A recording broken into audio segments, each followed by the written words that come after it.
Hey guys, welcome back to The Readers. I hope you are having an amazing day. Let's get right into the stories. The first one is a pro-revenge story. I've always been drawn to water. Some of my earliest memories are of fishing with my grandfather at dawn, the mist rising off the creek as we sat in comfortable silence. He'd tell me, "Someday, you'll have your own little piece of paradise by the water." That dream stayed with me through decades of city living and office work. When I finally saved enough to buy my modest ranch house backing up to Ranch Creek, it felt like coming home. The property wasn't fancy, a simple 3-bedroom with weathered siding and a yard that needed work, but it had 200 feet of creek frontage. That water access was worth more to me than any marble countertop or luxury appliance. For the first year, I just enjoyed having the creek there. I'd sit on the sloped bank with a beer after work, watching herons stalk the shallows and listening to frogs chorus at dusk. But I always envisioned building a proper dock, somewhere to tie up a small fishing boat, cast a line, or just sit with my feet dangling over the water. I did everything by the book. Spent months researching environmental regulations, hired an engineer to design a dock that wouldn't disturb the creek bed, and filed for every permit required by the county and state water authorities. This wasn't some slapped-together weekend project. I was investing in something meant to last decades. The dock cost me just over $15,000 when all was said and done. Custom cedar planking treated with environmentally safe sealant, steel supports driven deep for stability, even solar-powered lights along the edges that cast a gentle glow across the water at night without disturbing wildlife. It was beautiful, functional, and 100% legal. My relationship with the neighboring development, an upscale community called The Estates that bordered part of my property, had always been cordial if somewhat distant. Most residents were pleasant enough, nodding hello on the rare occasions our paths crossed. But the Homeowners Association Board was another story entirely. I first noticed their interest in my dock project when I spotted a woman and man standing at the property line pointing toward my construction and scribbling notes. When they realized I'd seen them, they smiled with practiced politeness. "Beautiful day," the woman said. "Quite the project you've got going." "Thanks," I replied. "Been planning it for ages. It's rather prominent, isn't it?" the man added, squinting at the half-built structure. "Some might find it affects the natural vista." "Well, it's fully permitted," I said, keeping my tone friendly. "And it's on my property." Of course," the woman said, her smile tightening. "We just take community aesthetics very seriously in our association." I nodded politely but felt a twinge of unease. "Well, good thing I'm not in your association then," I said lightly. The look they exchanged should have warned me. I later learned they were the HOA president and her husband, and they'd recently purchased an expensive pontoon boat they kept at the community dock, a dock position so that my new structure partially blocked their previously unobstructed view. 6 weeks after completing my dock, I had to take a business trip, a week-long conference I couldn't miss. I left on a Sunday, my dock gleaming in the spring sunshine. When I returned the following Saturday, it was gone. Not damaged, not vandalized, gone. At first, I thought I was hallucinating from travel exhaustion. I stood at the edge of my property, staring at empty space where my dock had been. Splintered wood fragments floated in the shallows. Metal supports had been cut clean through, leaving just the buried portions beneath the water's surface, potential hazards for any boats. I felt physically ill. $15,000, hundreds of hours of planning, and a lifelong dream destroyed in my absence.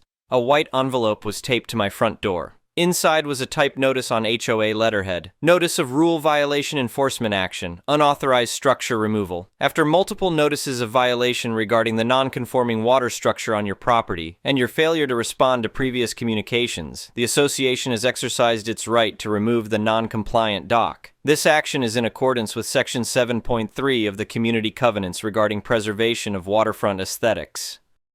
I'd never received any previous notices, and more importantly, I wasn't even part of their association. I was still standing there shaking with rage and shock when my neighbor from 2 doors down approached cautiously. "I saw what happened," he said quietly. "I wasn't sure if I should get involved, but this isn't right." He explained that he'd been testing his new security camera system when he captured footage of a professional demolition crew arriving at my dock 3 days earlier. They had HOA paperwork and worked methodically for hours, dismantling my dock piece by piece and hauling it away in trucks. "I saved the footage," he said, "all time-stamped. They had no right to do this." That night, I barely slept. I kept seeing my grandfather's face, feeling the weight of his disappointment that I'd somehow failed to protect what we'd both dreamed of. By morning, grief had crystallized into determination.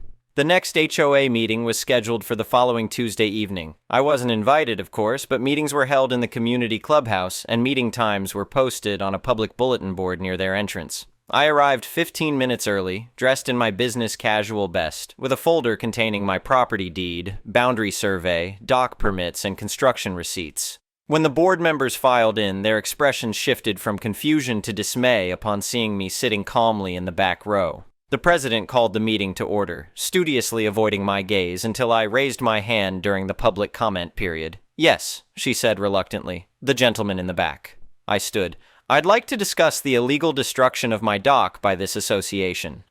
A murmur rippled through the room. Most homeowners looked confused. Clearly, they hadn't been informed about this enforcement action. "I'm not a member of this HOA," I continued, holding up my property deed. "My land is not subject to your covenants or restrictions. I had every necessary permit for that structure, which cost over $15,000 to build." The president's face hardened. "Sir, we sent multiple violation notices. Your dock violated our community aesthetic standards and blocked protected views from our common areas." "I never received any notices," I replied. "And again, I'm not a member of your association. You have zero jurisdiction over my property. Our CC&Rs clearly state that we have authority over all visible structures affecting the community aesthetic," the vice president interjected. I kept my voice level. "Your CC&Rs only apply to properties within your association. Mine isn't one of them." The treasurer, a thin man with wire-rimmed glasses, leaned forward. "Perhaps you should consider this a lesson in community standards. That dock was an eyesore that affected all our property values." Several homeowners looked uncomfortable with this statement, exchanging glances. I gathered my documents and stood. "Thank you for clarifying your position. I'll be addressing this through the appropriate legal channels."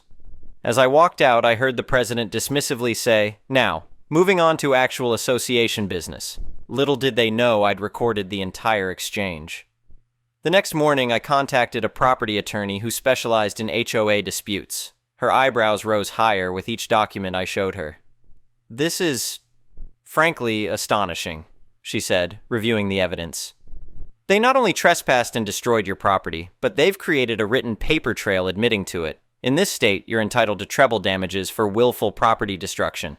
I also reached out to the county permitting office, where an official was equally shocked. "We approved your dock specifically," he confirmed. "It met all environmental and structural requirements. They had absolutely no authority to remove it. This is criminal destruction of property." Over the next 2 weeks, I built my case methodically. My neighbor provided the security footage. The county assessor confirmed in writing that my property was not part of the HOA. I gathered receipts, before and after photos, and documentation of similar docks along the creek that remained untouched. The most revealing discovery came from another sympathetic resident within the association. She quietly told me that the president had been selectively enforcing rules against certain homeowners while ignoring violations by her friends. More importantly, the president had been vocal at a recent social gathering about how pleased she was that eyesore dock no longer blocked the view from her new boat. Rather than rushing to sue, I took a strategic approach. First, I filed a detailed police report for criminal destruction of property and trespassing. The responding officer was incredulous. "They did what?" he asked, reviewing my documentation. "And you're not even in their HOA." Next, I submitted formal complaints to the county authorities regarding the HOA illegal actions outside their jurisdiction. The county opened an investigation immediately. I also contacted a local journalist who had previously covered HOA overreach stories. She was eager to run a piece about Association Demolishes non-members' property. The story broke on a Thursday morning. By afternoon, the HOA president was calling me. "We should discuss this situation privately," she said, her voice tight. "There may have been a misunderstanding." "I'm happy to meet with you and the board," I replied, along with my attorney. They agreed to a meeting the following day. 4 board members and their association attorney sat across from me and my lawyer at the community clubhouse. Their attorney spoke first. "While the association maintains that actions were taken in good faith, we recognize there may have been a procedural oversight. We're prepared to offer compensation of $5,000 if you'll sign this agreement." My attorney smiled thinly. "My client's documented damages exceed $15,000, not including the criminal trespassing, emotional distress, or legal fees." Additionally, we've now located 3 other non-member property owners who experienced similar enforcement actions from your association. The color drained from the president's face. We're willing to settle this matter for full replacement costs of the dock, plus $10,000 for emotional distress, plus all legal fees, my attorney continued. Otherwise, we'll proceed with both civil and criminal complaints. The HOA attorney whispered something to the board members, who looked increasingly alarmed. We'll need to consult with our insurance carrier, he finally said. Of course, my attorney replied, although they might be interested to know that intentional criminal acts typically aren't covered under association liability policies. The meeting ended with the board members avoiding eye contact with each other. 3 days later, we received a call from their attorney. The insurance company had indeed declined coverage, citing the intentional nature of the destruction and the fact that they had acted outside their jurisdiction. The settlement offer arrived the next day. Full replacement cost for an upgraded dock, $20,000, $15,000 for emotional distress, and coverage of all my legal fees. The agreement also included a permanent injunction preventing the HOA from taking any action on my property, plus a public apology to be read at their next meeting. I accepted. 6 months later, my new dock was even better than the original, slightly larger with a covered sitting area where I could enjoy the creek in any weather. The former HOA president had resigned in disgrace, along with 3 other board members. The county had implemented new regulations requiring HOA to clearly define boundaries and prove jurisdiction before any enforcement actions. Most satisfying was the "for sale" sign that appeared in front of the former president's house. Apparently her share of the settlement costs, which the board had to pay personally due to the insurance denial, had made living in that upscale community suddenly unaffordable. Last weekend, I hosted a barbecue on my new dock for the neighbors who had supported me through the ordeal, including several from the association who were now working to reform their HOA practices. As the sun set over Ranch Creek, casting golden light across the water, I thought about my grandfather and his dream of having a place by the water. Sometimes, I told my guests, raising a glass, you have to stand up for your little piece of paradise. Everyone clinked glasses, and we watched the herons fishing in the shallows of a creek that now felt truly mine. The first one is a pro-revenge story. I am by no means an expert or pro at revenge, but I am a patient person. I disclosed this to a friend, and they directed me here. Throwaway for obvious reasons. It's a long read, but the setup and backstory are important. 7 years ago, I was lucky enough to be able to buy my own place. I had saved for 10 years, worked my ass off, and I was so happy to be able to have a place to call my own. Now, being a single person on the mortgage meant I had to make compromises. One such compromise was buying a property on a shared block, a lot cheaper. Where I'm from, this usually means it's on a strata title. For some, that's a bonus, as it means there's a communal fund for repairs. Typically, insurance is cheaper as it's collective, and other things like maintenance being taken care of. Strata titles also come with a lot of bylaws and restrictions on what you can and can't do. I'm a pretty private and introverted person, so having to deal with people and have limits on how I live was a no-no. I took my time, found the perfect property, shared block but freehold title. Only thing that was, I needed to pay public liability insurance for the shared walkway on the property, split equally between owners. The real estate agent is local to my area. There's also about 3 degrees of separation between us. He has friends who are friends with my friends type of thing. Didn't know him, but knew of him, so that sort of felt good too. About 5 months after I move in, I get a knock on the door from the owner, landlord, of the property next to me to discuss insurance.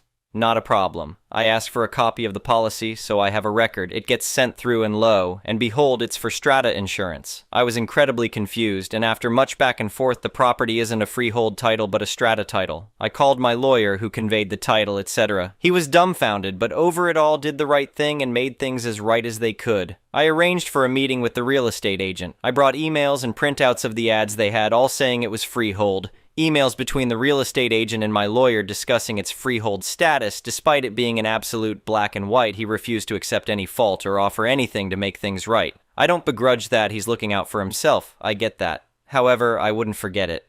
I did enter into mediation with the real estate agent, and all I asked for was, when the time came for me to sell, they'd do it or cover the costs. I thought this was reasonable, but they flat out refused, offered me $1,000 to go away, which I refused. I had the option to pursue them legally, and was advised by the mediator to do so, but ultimately I decided against it for a few reasons, the main one being my health at the time. So I planned and plotted, and I schemed and connived as to how to get back at this son of an idiot. And I settled on this. I found his personal Facebook page, which wasn't set to private. Saw some photos of a boys on tour trip he went on a few weeks prior, so about 5-6 months after I bought the property. I also found his address through a business registration search. On the anniversary of the sale for 6 years straight, I sent them flowers with a note. Dear real estate agent, remembering you on this, our special day. She has your eyes. Love, L. They varied ever so slightly over the years, but always had on this, our special day. And some weird inference to a love child and a desire to reconnect. I also from time to time arranged for postcards and letters to be sent from another country, the one he was on tour in, always signed Love L. I learned about 3 weeks ago that this guy had recently divorced, lost his home, and is not longer working as a real estate agent. His wife had found out he cheated on her. The story I was told through said friends of friends went along the lines of, he would get weird gifts and flowers every year, same day, every year. She, his wife, finally put 2 and 2 together and realized what the date was, and he admitted to cheating on her. Now, I didn't mean for this, but it turns out a year before I bought my house, he had gone on holiday, came back with an STD, gave it to his wife, but somehow convinced her that it wasn't him. As such, our special day turned out to be right around the time he'd have been balls deep, sans condom, in someone who wasn't his wife only 1 year earlier. He's apparently lost his house, half his retirement savings, and also his business. I do feel a little bit guilty about all of it sometimes, but then I'm reminded that he's a scumbag, and that karma, like me, is a patient, spiteful, and vengeful idiot. The next one is an entitled People's Story. I've always been the computer guy. Since I was 12, I'd been taking apart and rebuilding computers, teaching myself coding, and figuring out how to make systems work better. By the time I was 18, I had certifications most professionals don't get until their 30s. It was just something that clicked for me. 2 years ago, at 26, I landed what I thought was my dream job at a mid-sized tech company. The interview process had been brutal. 6 rounds of technical questions, personality assessments, and meetings with various team members. When they offered me the senior systems engineer position, I was ecstatic. The salary was great, the benefits were solid, and I'd finally be able to work on enterprise-level systems. My first year went better than I could have hoped. I streamlined our backup processes, cutting recovery time by 70%. I implemented a new ticketing system that improved customer satisfaction scores by 23%. I even developed a custom monitoring solution that caught potential outages before they affected clients, saving the company tens of thousands in potential penalties. But despite all this, I constantly found myself being second-guessed in meetings. "Are you sure that's the right approach?" my boss would ask, even after I'd explained my reasoning with data to back it up. "Maybe we should get a second opinion," another manager would suggest, looking at my significantly older colleagues. My direct manager, let's call him M, was the worst offender. He'd been with the company for 15 years and somehow had risen to head of IT operations despite having skills that were woefully outdated. He still preferred physical servers over cloud solutions and once told me in all seriousness that this Docker thing is just a fad. During my second year, our company started having financial troubles. Client retention was down, costs were up, and rumors of restructuring filled the break room. That's when I noticed M started taking credit for my ideas in reports to the executive team. I didn't confront him at first. I figured as long as the ideas were being implemented, that was what mattered. But then came that department meeting that changed everything. "Before we wrap up, I'd like to propose a solution to our ongoing server stability issues," I said, pulling up my presentation. "I've developed a hybrid approach that would migrate 60% of our operations to a distributed cloud infrastructure while maintaining our most sensitive data on premises. The model shows we could cut costs by 35% while improving uptime by nearly 15%. I walked through the technical aspects, the implementation timeline, and the projected savings.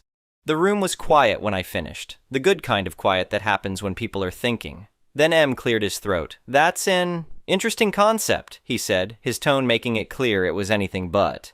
"But I think you're missing the complexity here. Clients aren't ready for that kind of shift." "Actually," I countered, "I've already spoken with 3 of our biggest clients, and they're all moving in this direction themselves. They'd welcome the compatibility." M's face reddened slightly. "When you've been in this business as long as I have, you learn that these fads come and go. Our current system is stable and understood. We're not going to risk client satisfaction on unproven technology." The meeting ended awkwardly, but I figured it was just another day of generational technology disagreements. I was wrong. That afternoon, M called me into his office. "Close the door," he said, not looking up from his monitor. I sat down across from him. "I'm making some changes to the team structure," he began. "We need to realign our resources based on client expectations and company needs." Something in his tone made me sit up straighter.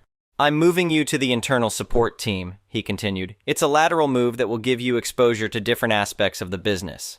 Internal support, I repeated. That team handled password resets and printer jams. That doesn't seem lateral from systems architecture. He finally looked at me. Clients aren't comfortable taking direction from someone so young. It's not personal, it's business. The role comes with adjusted compensation, of course, to reflect the change in responsibilities. Adjusted how? I asked, though I already knew. A 15% reduction, in line with the position's market value.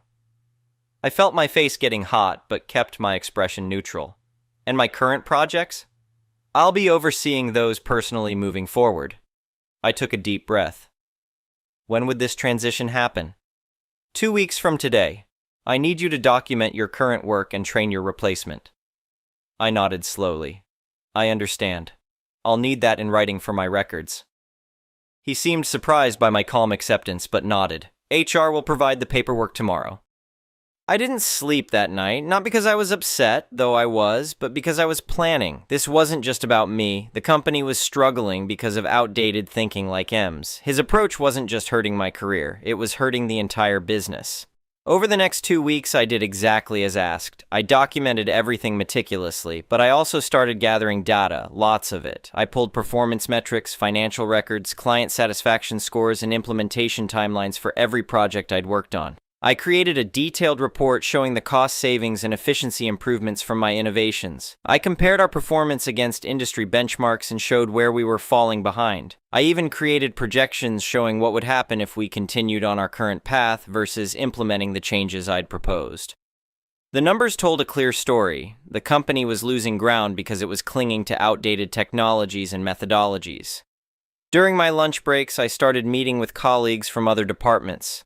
Not to complain, but to understand their pain points. I discovered many shared my frustrations.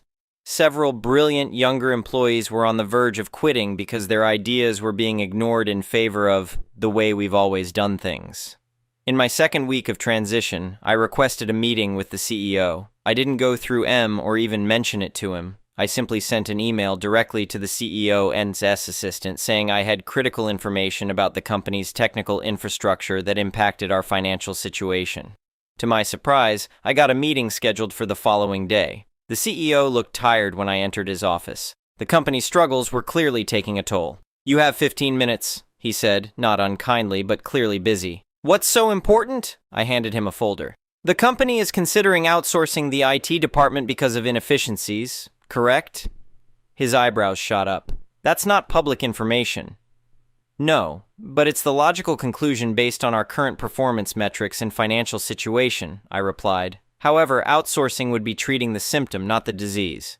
I walked him through my report showing how the innovations I'd implemented had saved the company money and improved client satisfaction. I explained how M had systematically rejected technological upgrades that would have significantly improved performance, often taking credit for my ideas while blocking their full implementation. "This is concerning," the CEO said slowly. "But what's your point in telling me this now? I understand you're being reassigned." "I'm not here to complain about that," I said. "I'm here to propose a solution." I pulled out another document, a restructuring plan I'd been working on during sleepless nights. It outlined the creation of a new innovation team that would focus on modernizing our infrastructure and processes.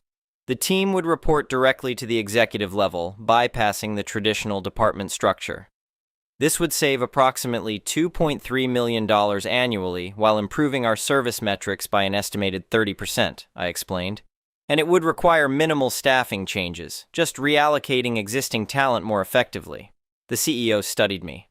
"This is very thorough, but frankly, you're quite young to be proposing organizational changes of this magnitude." I nodded. "I understand your skepticism. That's why I'm proposing a 3-month trial period with clear, measurable KPIs. If we don't meet them, you can dissolve the team and proceed with the outsourcing plan." He leaned back in his chair. "I'll need to think about this." "Of course," I said, standing. "Thank you for your time."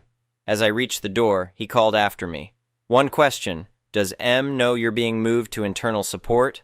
"He's the one who made the decision," I replied. The CEO's expression was unreadable. "Interesting. I'll be in touch." The next week was intense. M seemed to sense something was happening because he started assigning me impossible deadlines for my transition documentation. I worked nights and weekends to complete everything while still refining my innovation team proposal. I also started quiet conversations with several colleagues I respected, both young and experienced, about my vision for improving our systems. Many were enthusiastic, offering their own insights and improvements. We created a prototype of a new system architecture that would allow for gradual migration to more modern solutions without disrupting current operations. We tested it in a sandbox environment, and the results were even better than I'd projected.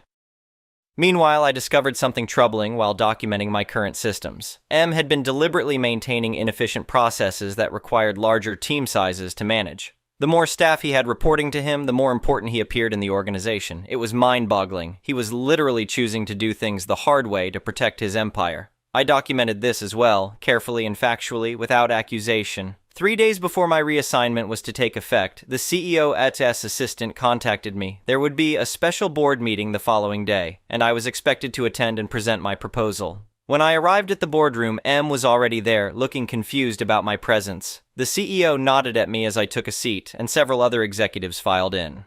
"Thank you all for coming," the CEO began. "We're here to discuss the future of our technical operations. As you know, we've been considering outsourcing as a cost-saving measure. However, an alternative proposal has come to my attention." He nodded to me. "Please proceed." I connected my laptop to the projector and launched into my presentation. I explained the innovation team concept, the prototype results, and the projected savings. I was careful to keep it factual and not point fingers at specific individuals for our current issues. When I finished, there was a long silence. M finally spoke up, his voice tight. "This is absurd. We can't restructure our entire technical approach based on the ideas of someone with barely 2 years of experience. There are complexities here that—" "What complexities specifically?" one board member interrupted. "The data seems quite clear." M stumbled through a response about client expectations and traditional methodologies, but it felt hollow against the hard numbers I'd presented. The questioning continued for nearly an hour. The board asked about implementation timelines, training requirements, and potential risks. I answered each question directly, acknowledging challenges while offering solutions. Finally, the CEO spoke. "I've reviewed this proposal extensively over the past week and had our CFO independently verify the projections. The board will now vote on implementing the innovation team on a 3-month trial basis. The vote was unanimous in favor." The CEO continued. "Effective immediately, we will establish the innovation team as a new department reporting directly to me. Based on the architectural expertise demonstrated both in this proposal and previous contributions to the company, I am appointing our young colleague here as Director of Innovation." I struggled to keep my expression professional as I realized what had just happened.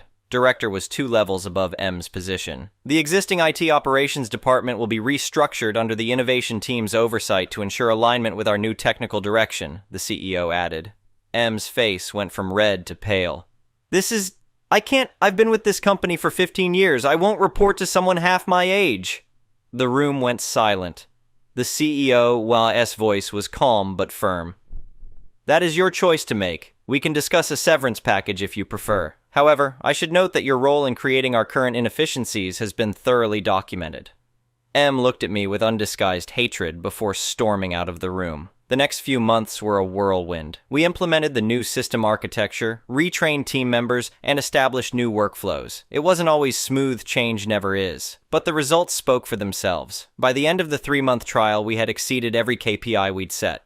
M ultimately decided to stay, though it clearly pained him. I made a point of not being vindictive. I assigned him to areas where his experience was truly valuable and made sure he got credit for his contributions. It was uncomfortable at first, but gradually, a grudging professional relationship formed.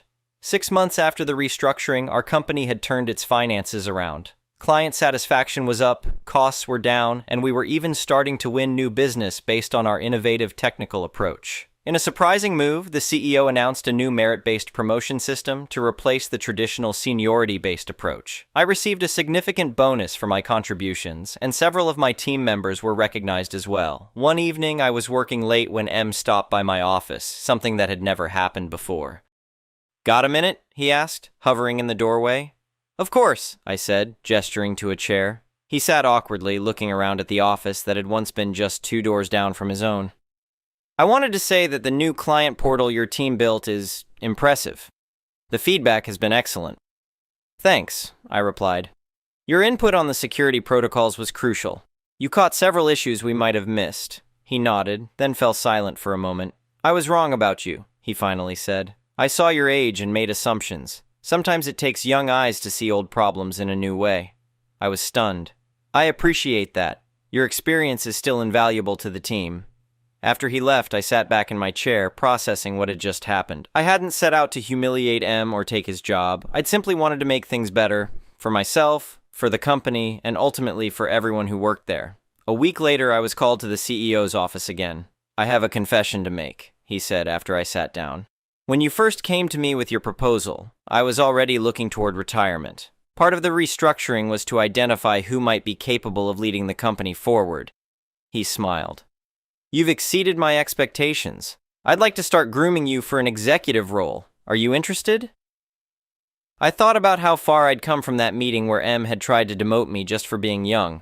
If he hadn't done that, would I have been pushed to document everything and create the innovation team proposal? Would I be sitting here now being offered a path to executive leadership? Sometimes the worst professional moments create the best opportunities. I just had to be prepared enough to recognize them and brave enough to act.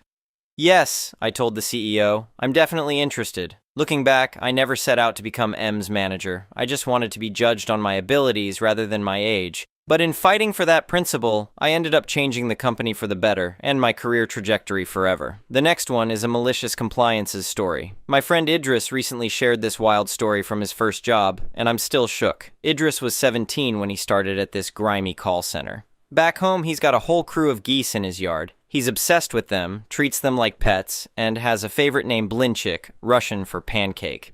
He brought a little wallet-sized photo of Blinchik to work, just to keep his spirits up in that depressing dump.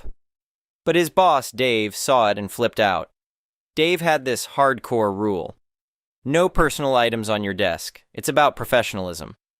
Meanwhile, his own desk was a trash heap. Old mugs, random figurines, even some rusty fish statue. Idris says Dave had these weird tics. He'd go from passive-aggressive whispers to fake nice vibes in a heartbeat. Total oddball. Anyway, Dave clocked the goose photo and went nuclear. He made Idris rip it to shreds in front of everyone, muttering about rule breaking. Idris, just a 17-year-old kid, froze. He had no clue how to stand up for himself back then and just did it. He says he almost cried but held it together so he wouldn't look weak in front of the team. Blinchik's photo was toast, and Dave smirked like he'd just won something. Idris wasn't letting it slide. Dave want me to obey? I'll maliciously comply with him. Next day, he rolled in with nothing. No pen, no notepad, no headset. When Dave asked what the deal was, Idris hit him with, "You said no personal items. I'm waiting for the company to hook me up." Dave lost it, but Idris doubled down. "It's your rule." The team jumped in. Half of them stopped bringing their stuff too, and the whole operation tanked. Customers were raging on the phones, calls were dropping, and Dave was scrambling to make everyone work normal. Eventually, he caved and mumbled, "Fine, bring what you need, just keep it low-key." Idris came back with a fresh Blinchik photo and slapped it on his desk. Dave didn't say squat. But it gets crazier. A couple weeks later, Dave tried to fire Idris for insubordination. Idris, now sharper, had recorded the whole no personal items freakout on his phone, legal where we're at, and sent it to HR with a rundown of Dave's hypocrisy. HR didn't axe Dave, but they gave him a slap on the wrist, and he chilled out. Then the real bomb hit. Turns out Dave had been skimming cash from the petty cash box for years. Small grabs, but steady. Idris says he cooked up the rule obsession to keep everyone stressed and off his trail. He'd snag money from the drawer, supposedly for coffee, paper, office junk, and mark it as office needs. It added up to a hefty chunk, though no one's dropped an exact number. His weird mix of passive-aggressive jabs and over-the-top strictness kept newbies like Idris too spooked to dig deeper. That photo meltdown? Idris figures Dave was just flexing to throw everyone off his scent. Dave got busted when a senior coworker noticed the office expenses weren't lining up. They canned him and later even filed charges. Idris says he's still stoked about how he accidentally took down a crook by playing Dave's own dumb game. Blinchik's still chilling in his yard with the rest of the geese, honking at anyone who steps too close. So, Reddit, what's the call? Is Idris the king of payback?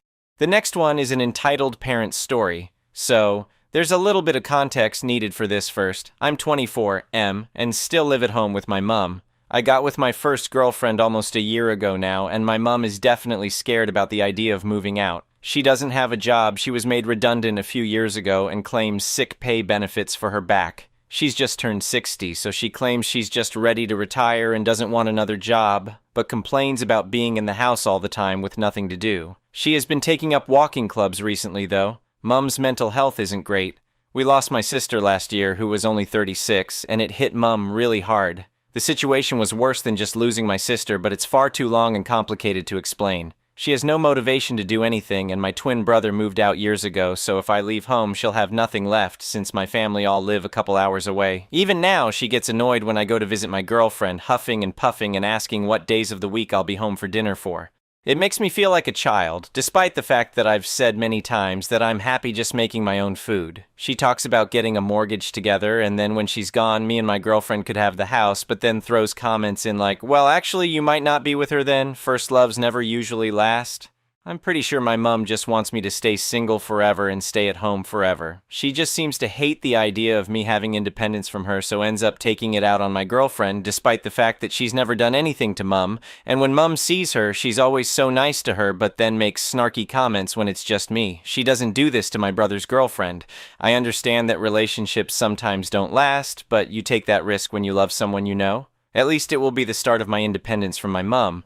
I work a part-time job but often work close to full-time hours, so me and my girlfriend could potentially afford a flat together. I help with the bills at home, but our landlady recently doubled our rent. Our rent hadn't changed in 16 years. So I'm paying even more than before, and I'm hardly home since I'm at my girlfriend's a lot of the time, so I'm spending more money on food, etc. I see no reason to stay at home anymore since I'm not saving any money and it's only making me miserable. Mum talks about moving out of this place like I'm gonna go with her, even though she knows I don't want to. I feel trapped because I don't know how my mum is going to financially support herself if I'm not around. I'd be essentially making my mum homeless by moving out. Does anyone have any advice? I genuinely feel trapped, and it annoys me that my brother was lucky enough to meet his girlfriend years ago, so he didn't have to deal with any of this, and no one else I know feels financially responsible for their own mother. I don't want to be either, but I feel like I'm doomed to be, since if I just move out, everyone's gonna think I'm an a-hole. What can I do? Edit. Thanks everyone for the advice. I'm gonna have to have some tough conversations soon. I need to prioritize myself, even if my family will probably end up thinking I'm a terrible person for doing so. My mum will call me selfish. It's her favorite word. We had an argument literally tonight about how I've become more selfish for prioritizing my girlfriend over her. Pretty ironic, that isn't it? But I've got to do it for the sake of my own mental health and future. For everyone asking if there's anywhere else she could go or if she could afford to live by herself, not really. Her benefits aren't enough to cover the rent, bills, food, etc. alone. There's not really anywhere else she could go other than potentially my uncle's place. He's about an hour away from us, which is why I'm so torn, but it's killing me to stay at home, so I have to do something. There was a time we got along, but after my sister's passing and me getting a girlfriend, it's become too much to balance everything, and I've got a taste of independence now, and it's bliss. I want that. Thank you for watching. I would really appreciate it if you could like the video and subscribe to our channel if you haven't already. We'll see you again tomorrow.